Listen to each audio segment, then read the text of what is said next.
que é codec e compressão? Parece que não é a mesma coisa, não sei o que você falou, né? Primeiro, como é que compressão é feita? O que é codec? O que é esse beabá de compressão de vídeo? Tá, então o primeiro conceito acho que é interessante a gente conversar é que quando as pessoas pensam em codec, algumas pessoas pensam que você está transformando o vídeo de alguma forma por proteção, então associam o codec com segurança. E um codec de vídeo não tem o objetivo de gerar um conteúdo seguro, ele tem o objetivo de gerar um conteúdo compactado.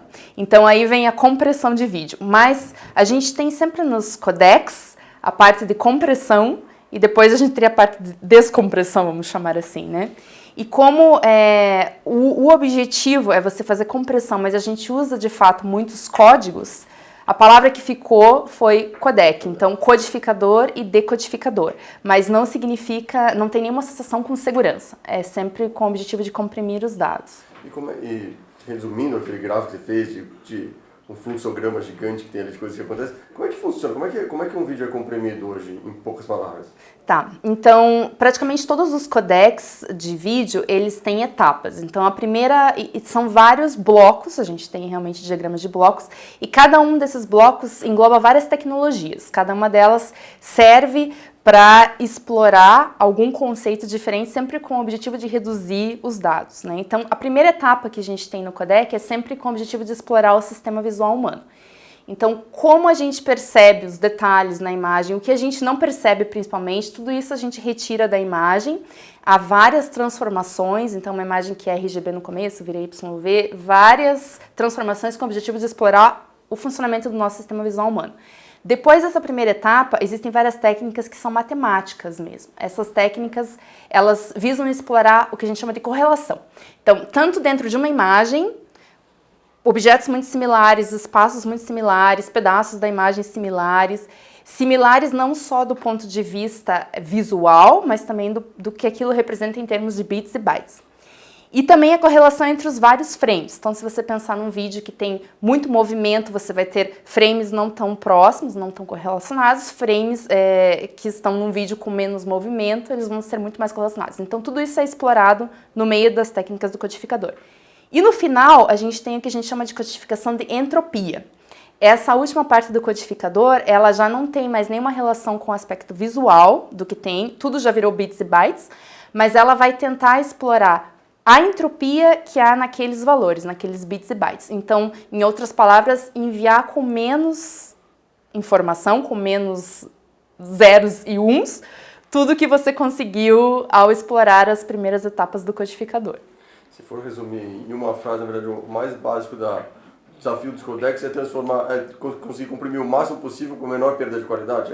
Esse é o desafio de vocês? É fazer a mágica de tirar o máximo de informação daquele vídeo ou daquela imagem sem que os nossos olhos percebam, porque depois isso vira uma bitstream, passa pelo decodificador, onde tudo é revertido, então primeiro decodificador de entropia, depois todas essas técnicas matemáticas, até formar o vídeo final, e o nosso sempre objetivo final é você gerar um vídeo que seja tão próximo quanto possível do vídeo que você tinha originalmente, ou uma imagem, sem que os seus olhos percebam que, na verdade, o vídeo passou por toda essa transformação e toda essa perda. Ô, Vanessa, tem porcentagem quanto que perde visualmente, quanto é que perde um vídeo numa boa compressão, no que a gente tem de melhor hoje, um vídeo original para ele já comprimido? Sei lá, perde 10%, você tem isso? Sim, toda essa pesquisa, tudo que a gente faz na parte de codificação de vídeo é muito relativo ao conteúdo, muito dependente do conteúdo. Então, como eu comentei, se você tem um vídeo que é muito semelhante, os frames são muito semelhantes, você vai compactar muito mais. Se você tem um vídeo que tem ação, se você tem um vídeo que tem um fundo estático, se você tem um vídeo no telejornal, o ganho que você consegue com a compactação depende muito do conteúdo, mas a gente já consegue, principalmente com o novo codec agora, o HEVC, vídeos 4K, por exemplo, que já originam arquivos na faixa dos gigabytes tranquilamente para poucos segundos de vídeo, a gente consegue passar da faixa dos gigabytes para a faixa dos kbytes já, em muitos casos. Então, a compactação, os codecs realmente são muito poderosos nesse sentido. Perfeito. E o que a gente tem de mais popular ou mais usado hoje no mercado tem dois, deu para entender que são dois, o H264 que ainda é o mais utilizado, mas a gente está dando um passo à frente para o HEVC, né? Isso. Que falasse um pouco, primeiro se é realmente isso e um pouquinho desses dois formatos. Ok, então, historicamente, nós temos duas organizações que, vamos dizer assim, trabalham nos codecs, a ITU-T e a ISO. A ISO faz o MPEG, o que a gente conhece como MPEG, e a ITU-T faz os codecs H264, agora H265. O primeiro codec que foi originado da junção dessas duas entidades foi o MPEG-2, em 1996, e ele já foi adotado em DVD, várias outras áreas, né, inclusive TV e tal. Depois de 1996, as duas entidades continuaram trabalhando nos seus padrões e se juntaram novamente para fazer o H264. Então, o H264, o nome dele oficial é H264/MPEG-4 AVC, Advanced Video Codec. E ele foi muito, então, ele teve um grande sucesso desde 2003, muito utilizado Blu-ray, formatos de TV digital, internet, tudo que a gente conhece. Então, a maior parte do vídeo que a gente tem hoje trafegando pela rede é codificado em H264, é o formato dominante até hoje. E 10 anos depois, em 2013, essas duas entidades se uniram novamente e lançaram o HEVC. Então, o HEVC também é chamado de H265, porque ele vem como, digamos, um sucessor do H264, e não existe o MPEG-5. O MPEG-5 virou o HEVC, que é High Efficiency Video Codec. Então, o nome que ficou conhecido mais comercialmente desse novo codec que surgiu em 2013 foi HEVC, mas ele vem dessas duas entidades, da ISO e da ITU-T. E é o codec que desde 2013, então, está sendo adotado. Ele surgiu principalmente pela demanda que a gente tem agora de vídeo 4K, de HDR, todas as novas tecnologias. Foi adotado, no começo, quando o codec surgiu, ainda não existiam decodificadores. Então, para que um player, para que uma TV, um celular consiga executar um vídeo codificado em HEVC, ele precisa ter um decodificador para poder entender aquela nova tecnologia, aquele novo codec. Quando ele surgiu, o HEVC em 2013, as TVs, elas ainda não tinham decodificadores, né? Mas em 2014, então, já começaram a ter, todas as TVs hoje já têm, os smartphones também, e a partir do momento que o Netflix adotou o HEVC, começou a produzir conteúdo, minisséries, filmes, cada vez mais o HEVC começou a se tornar popular. E o 4K também começou a se tornar possível, porque até então, como ele era muito grande, com o H264, a taxa de compressão que se consegue com o 4K não é tão boa, a transmissão de conteúdo 4K ainda era muito limitada. Então, o HEVC trouxe uma possibilidade de transmissão de conteúdo 4K, de uma maior, digamos assim, expansão do conteúdo 4K por conta do HEVC. Dá pra gente dizer que o Netflix só existe em 4K, então, por causa da evolução dos codecs de vídeo? Também é possível codificar vídeo 4K no H264, mas como você teria um vídeo, o ganho, né, que a gente tem do HEVC com relação ao H264 é de aproximadamente 50%. Então, se você pensar no vídeo 4K, como a gente comentou, que já tem uma quantidade muito grande de bytes, se você pensar na transmissão desse vídeo nas nossas redes, na banda, provavelmente, não que fosse impossível, mas seria muito difícil para a maioria da população que não tem acesso a uma rede super rápida. Então, com certeza, o 4K foi mais popularizado e está sendo por conta do HEVC. Vanessa, o que você explicou é que o H264 ficou 10 anos ali, mas nesses 10 anos ele teve vários aprimoramentos e atualizações da tecnologia, né? E você explicou que é por causa de questão de profundidade de vídeo, de multi-ângulo. O que tem nesse meio aí que fez com que ele foi melhorando durante esse tempo? Sim, como eu comentei, no H264 surgiu o primeiro padrão em 2003, mas até 2013 ele ainda foi sendo aprimorado. Então, vídeo multiview, que seria o vídeo, se você pensar numa cena filmada com várias câmeras, então como você transmite todas essas views da mesma cena. Existe uma extensão, então, do padrão para multiview. Vídeo escalável, vídeo que primeiro ele é transmitido numa qualidade menor, digamos, ou numa resolução menor, e depois aquela qualidade de resolução vai sendo aumentada, é uma outra extensão. Profundidade, então câmeras de profundidade também, essa informação de profundidade foi adicionada ao codec. Todas essas extensões continuaram surgindo depois do primeiro padrão em 2003. E o HEVC já vem com todas as extensões, não? Não, ele vai evoluir nesse sentido ainda? mesma forma. Todos os padrões, eles surgem geralmente com o que a gente chama de profiles, né? Então tem o baseline profile, tem advanced, até mesmo os decoders, as empresas que vão implementando o padrão, elas vão adotando o padrão aos poucos, então geralmente primeiro fazem um decodificador para o baseline, depois para o advanced, assim, conforme também vai acontecendo a demanda, né, de informação, de vídeo, etc. Então o HEVC veio em 2013, tem não tantas coisas acontecendo nas reuniões dos standards, mas ainda assim tem muitas coisas que o pessoal tem feito. Então, por exemplo, esse ano de 2015 ainda estão saindo extensões do HEVC, da mesma forma para Multiview. Multiview, quando a gente fala Multiview, 3D está englobado dentro de Multiview. Então, o 3D seria um Multiview com 2 views. Então, toda essa parte de Multiview e conteúdo escalável vem sendo ainda feito pelo pessoal que padroniza o HEVC. Mas também, uma tendência que a gente vê agora é que, como tem muito conteúdo novo surgindo, a taxa de vídeo está crescendo demais, a gente tem predições, né, dizendo que até 2018, 78% da nossa rede vai ser vídeo, tanto rede fixa quanto rede móvel, mas principalmente rede móvel. E é um comportamento de vídeo que a gente tem visto em todos os aplicativos, né? Não se pensa só mais em YouTube, mas Instagram, Facebook, e-mail, logo vai se tornar vídeo. Então, a demanda por vídeo, a quantidade de dados que são referentes a vídeo trafegando na rede é tão grande que a gente acredita que não vai demorar mais 10 anos até surgir um novo padrão. Então, o pessoal continua trabalhando em novas extensões do HEVC, mas é muito provável que dentro de 4 anos já surja um novo padrão, que a gente não sabe qual vai ser o nome, vai ser o H266 ou o HEVC2, mas para atender toda essa demanda de novas informações de vídeo e novos formatos. Então, vídeo multiview, vídeo holográfico, que muito em breve vai estar chegando. Então, a gente percebe que a tendência é que esse tempo entre novos padrões ele diminua. Também por causa da concorrência. Então, a gente vê vários outros padrões que estão chegando aí para concorrer com o HEVC, e a gente também acredita que cada vez a gente vai ter mais padrões assim. Eu só queria que você comentasse também, você falou, o Google lançou o padrão dela, tem esse padrão que é da mistura do MPEG com o H265, que é o HEVC, e tem outros padrões do Mozilla, e esses padrões, eles determinam alguma coisa na internet? Quem só precisa ter aquele codec para assistir aquele vídeo, é só rola naquele navegador? Como é que funciona isso? Ou esses padrões, por usuário, é transparente?